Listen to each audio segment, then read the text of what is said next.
ايه معنى اتصال الدالة وعدم الاتصال عند نقطة؟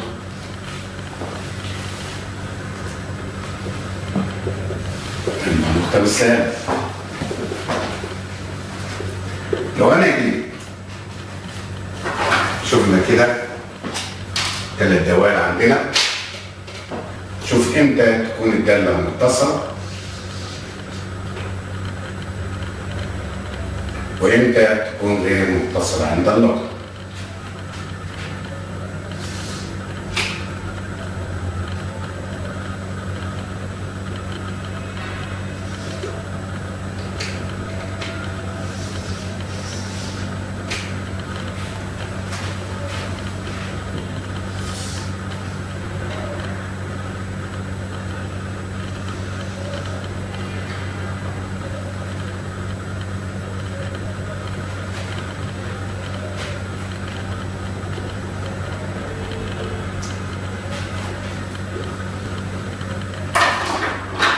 معنى ان الدالة متصلة عند نقطة معينة مثل ألف، يعني لما أجي أرسم منحنى الدالة فبتكون واضح إن الدالة برسمها بدون ما أشيل القلم أو بالاتصال عند نقطة ألف. أما هنا في بعض الدوائر فبلاقي عند نقطة معينة مثل ألف الدالة بتاخد الشكل ده، ودي بسميها قفزة للدالة عند نقطة ألف، أي قفزة من قيمة إلى قيمة، ودي دالة غير متصلة. أو بلاقي أحيانا الدالة لا يوجد قفزة ولكن يوجد ثغرة عند نقطة ألف أو غير معرفة، أيضا دالة غير متصلة. إذا الدالة تكون غير متصلة إما يوجد ثغرة أو النقطة عندها دالة غير معرفة، أو قفزة إن هنا معناها إن في تغير أو في تعريف الدالة كزي الدوال مع التعريفة، أو الدالة متصلة بدون وجود دول. إذا دي دالة غير متصلة. ليه؟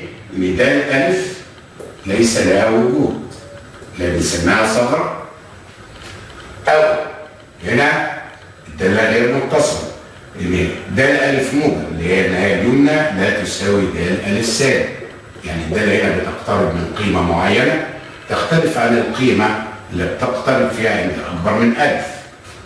أو الدالة متصلة إذ لم يوجد أي من الحالتين السابقتين. واضح هنا من التوضيح ده إن عشان تكون الدالة متصلة عند نقطة يجب أن تكون معرفة عند نفس النقطة، وده الشرط ده كنا بنقول لا يعني إيه ممكن يوجد أو لا يوجد في دراسة النهاية. أما في دراسة الاتصال لابد أن تكون الدالة معرفة عند النقطة.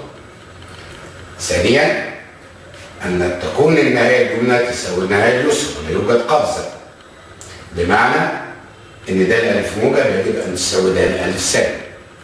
وهو ده تعريف الاتصال، إن لو جبنا النهاية اليمنى تساوي النهاية اليسرى أي يوجد للدالة نهاية عند هذه النقطة.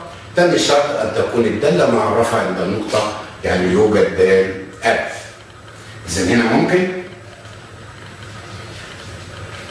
نقول بقى على شروط اتصال الدالة عند نقطة بالسالب أن تكون دال س. نمرة واحد يوجد لها نهاية عند هذه النقطة، يعني بمعنى الدالة مع التعريفة يبقى دال ألف موجب تساوي دال ألف سالب، يعني يوجد لها نهاية عند نقطة ألف. نمرة اثنين أن تكون دال ألف أيضا لها وجود. الشرط الثالث برضه هنا أن تتساوى هذه القيم، معنى أن نهاية الدالة عند ألف نهاية اليمنى تساوي اليسرى وتساوي دالة الإيه؟ العنصر.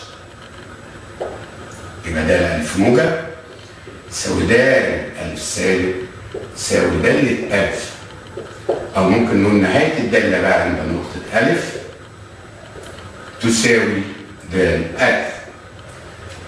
وده شرط اتصال دالة عند نقطة. إذا لو جينا الاتصال عند نقطة هو امتداد لبحث وجود نهاية.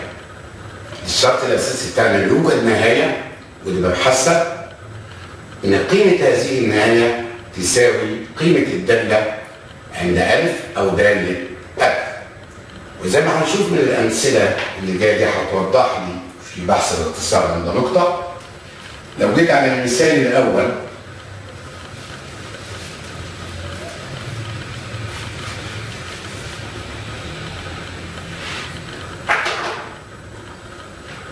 قلت ابحث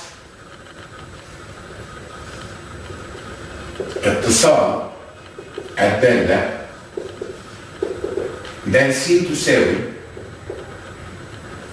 طبعا برضه هنا دوال غالبا بتكون مع التعرفة عشان نبحث عن دالة الاتصال، وبيكون هنا بحث الاتصال عند نقطة إعادة التعريف. س تربيع زائد س ناقص 12 على س تربيع ناقص 9، حيث س هنا لا تساوي 3. وزي ما قلت قبل كده أو نوهت، إذا عرفت الدالة بحيث إن س لا تساوي 3 أي أن تعريفها أكبر من 3 ونفس التعريف أقل من 3، أو هنا إعادة التعريف تاخد قاعدة واحدة على يمين ويسار 3 تساوي 7 على 6 عند س تساوي 3. هنبحث الاتصال عند س تساوي 3. ويبقى في الحالة دي النهاية اليمنى هي النهاية اليسرى أو لنفس القاعدة، فباخد النهاية مرة واحدة. بقول نهاية د س لما س تقول إلى 3 س تربيع زائد س ناقص 12، دي بتشمل في مضمونها النهاية اليمنى واليسرى. ودي دالة كسرية، وزي ما قلت وبذكر تاني لو عوضت تعويض مباشر بتطلع 0 على 0، وطبعا هنا التعويض المباشر مش مطلوب مني، ولكن ببدأ آخد الخطوات اللي قلنا عليها، بحلل البسط والمقام بمقدار ثلاثي عشان الفرق يبقى الفرق بواحد اللي هم 4 في 3، بذكر بيها تاني. المعامل الأكبر ياخد إشارة الحد الأوسط. تحت هنا فرق بين مربعين، الجذر الأول زائد الجذر الثاني في الجذر الأول ناقص الجذر الثاني. هنا ببدأ أبسط الأقواس المتشابهة، ويبقى نهاية الدالة ديت اللي في أبسط صورة س زائد 4 على س زائد 3 بعوض تعويض مباشر تطلع لي النهاية اللي هي عبارة عن 7 على 6. واضح هنا إن الدالة تساوي 7 على 6 عند س بتساوي 3، أي أن دي دالة 3 أو قيمة الدالة عند 3، فبعتبرها موجودة ده تساوي بدون تعويض، وعندي دالة 3 تساوي 7 على 6. يبقى بقول له بما أن نهاية الدالة لما س تقول إلى 3 تساوي دالة 3، إذا الدالة متصلة عند س تساوي 3. إذا هنا كل ما طلع هو نفس البحث النهاية، بزود عليها الخطوة اللي بجيب دالة العنصر عند القيمة التعريف اللي هي الدالة المعرفة عند ايه علاقة التساوي، وبقارن بين النهاية ودالة العنصر. لو جينا مثال تاني يكون أوضح.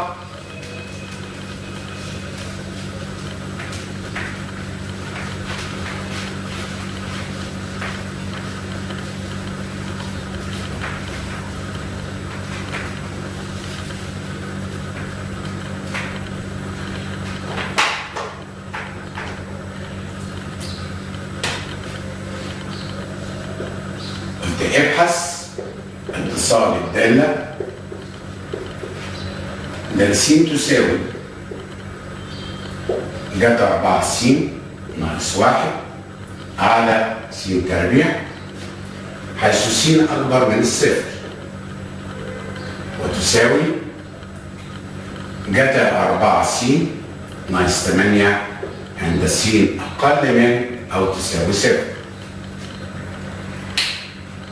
هنا زي ما قلنا في بحث نهاية الدالة عند النقطة لا يشترط أن تكون الدالة معرفة عند النقطة، ولكن في بحث الاتصال يشترط أن تكون الدالة معرفة عند النقطة اللي بنبحث عندها اتصال الدالة.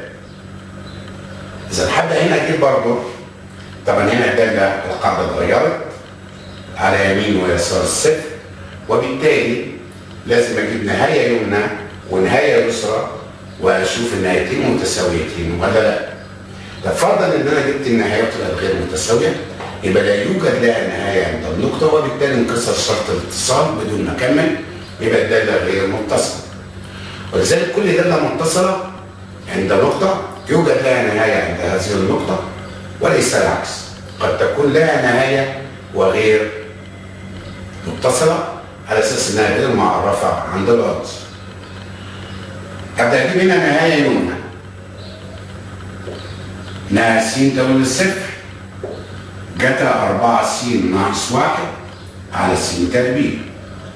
لو أنا جيت هنا عوضت تعويض مباشر بصفر، يبقى جتا 4 صفر بجتا صفر بواحد ناقص 1 بصفر على س تربيع بصفر، تبقى كمية غير معينة. بس مش كل الحالات اللي بعوض عن جتا فيها هنا بصفر تديني قيمة النهاية. وبالتالي بحاول ان انا احول دي دالة مثلثية. ده احد الدوال اللي احنا درسناها في النظرية اللي هي جا او ظا. واضح جتا 4 س ممكن احولها باعتبارها ضعف 2 س لجتا ضعف الزاوية. وانا عارفين ان جتا ضعف الزاوية درسناها في حساب المثلثات اللي لها 3 صور مختلفة. اما جتا تربيع، يعني جتا 2 س بجتا تربيع س ناقص جا تربيع س، أو ب2 جتا تربيع س ناقص 1، أو ب1 ناقص 2 جتا تربيع س. فالنظرية عشان تدرس عند الزاوية والجا، فبحاول أحول جتا 4 س لنص الزاوية اللي هي هخليها عبارة عن 1 ناقص 2 جا تربيع 2 س ناقص 1 بتاعتي على س تربيع تساوي انها س تمود الى صفر. الواحد هتلاقي مع السالب 1 يبقى سالب 2 جا تربيع 2 س على س تربيع، اللي هي تساوي انها، او ممكن اطلع سالب 2 بره، انها س تمود الى صفر. احنا قلنا لو في مربع النسبه المثلثيه مع س تربيع فبندخل انها جوه نحطها جذر الجا تربيع على جذر السين الكل تربيع. والحاجات دي طبعا درسناها في الرياضه واحد. ببدا اخد النهايه تبقى عباره عن سالب 2 حسب النظريه، 2 في 1 الكل تربيع هتساوي سالب 8. ببدا اجيب النهايه اليسرى للداله دي نمره 1 نمره 2 انها س تقول طبعا دي صفر موجب اليمنى صفر سالب جتا 4 س ناقص 8. هنا بعوض تعويض مباشر عن س فبتديني جتا صفر اللي هي 4 في صفر ناقص 8 تساوي جتا صفر بواحد ناقص 8 تساوي سالب 7. ومن اول هنا وهنلاحظ هنا ان جتا صفر موجب لا تساوي د صفر موجب لا تساوي د صفر سالب. يعني الداله لسه لها نهايه عند النقطه، وهنا ما نكملش، يبقى الداله غير متصله عند س تساوي صفر.